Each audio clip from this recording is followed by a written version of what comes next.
इच्छा करूं, ये सब उच्छिष्ट के समान हमारी ही उगाल हैं, हमारे ही उच्छिष्ट हैं, इनमें पुनः पुनः भोगने की क्या इच्छा करूं, ऐसा तो कोई ज्ञान दिया ही नहीं जाता। ये ज्ञान तो पढ़ना ही नहीं, ये तो इष्टोपदेश, ये तो पूज्यपाद महाराज का, तो आचार्य कुंद कुंद का ही पढ़ेंगे बस, जिसमें लिखा रहता है भोग कर्म की निर्जरा के कारण है। बस हम भोगेंगे भी और कर्म की निर्जरा भी करेंगे। तो इतना उल्टा ज्ञान चल रहा है और सब शिविर चल रहे हैं और सारे लोग बुद्धू बनकर के अपने बच्चों को पढ़ा रहे हैं, भेज रहे हैं।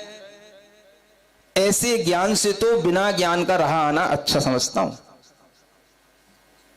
कम से कम वह मुनि विरोधी धारणा का संस्कार तो उसके अंदर नहीं आएगा। जब भी आएगा तो कम से कम वह मुनि से शिक्षा लेने को तो तैयार रहेगा। उसे कम से कम इतना तो नहीं पहले ब्रेन वॉश करने में ताकत लगानी पड़ेगी कि जो उसके अंदर मुनि विरोधी संस्कार पड़ गया, तब वो जाकर के कहीं मुनि के पास आए फिर सीखे, तब तक तो बहुत देर हो जाएगी। देर तो हो ही गई।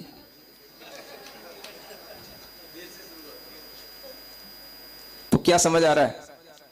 31 सागर की आयु तक तो कौन पूरी करेगा? मुनि महाराज पूरी करेंगे। सुन रहे हो? अगर मिथ्यात्व के साथ भी कर रहे हैं तो तुम्हें कोई आपत्ति नहीं होनी चाहिए और तुम्हारे अंदर कोई भी अनादर का भाव भी नहीं होने चाहिए। तुम्हें वस्तु स्वरूप समझना चाहिए कि हां ऐसा भी होता है। इसके बिना 31 सागर में सारी सागर की आयुओं का परावर्तन नहीं हो सकता। इसके आगे 32 और 33 सागर की आयु केवल सम्यक दृष्टि जीवों के लिए है।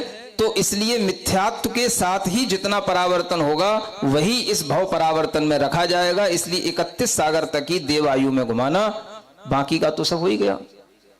नरक के भव हो गए पूरे, त्रियंश के हो गए अंतर्मूर्त से लेकर 3 पल्ले तक, मनुष्य के भी अंतर्मूर्त से 3 पल्ले तक, और देवों के 10,000 वर्ष से लेकर 31 सागर तक इसलिए कहे गए हैं क्योंकि बार बार 32 और 33 सागर की आयु पूरी करने वाले जीव बचते ही नहीं है।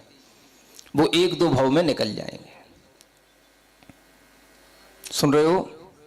तो क्या सीखना अब? मिथ्या नहीं छेड़ा है ना? तो इतनी मेहनत इसलिए करनी पड़ रही क्योंकि पुरानी पढ़ के बैठे हो।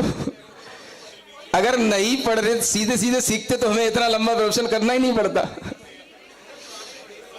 अच्छा, पुरानी नहीं पढ़ी, बिल्कुल नई स्लेट है, तो फिर हमें पहले ही बता देते तो क्यों हम 1 घंटा दिमाग खराब करते हैं? अच्छा, तो अच्छी बात है। तो जिनने पुरानी पढ़ रखी उन्हें ये वाला प्रवचन सुना देना, ठीक है ना? हाँ, तो ये एक अच्छी बात सीखना है कि हमें कभी भी वस्तु का स्वरूप समझते हुए अपने अंदर नेगेटिविटी नहीं लाना। भाई ठीक है, ये सत्य है, मिथ्या दृष्टि भी होते हैं मुनि के साथ, मुनि व्रत के साथ रखते हैं। भाई ये उनकी ही सामर्थ्य होगी जो 31 सागर तक जाएंगे। आप उसको पॉजिटिव वे में लो ना। ये हमारी अपनी कमी है कि हम उसको नेगेटिव वे में ले रहे हैं। कोई भी चीज है, गलत क्यों है? संसार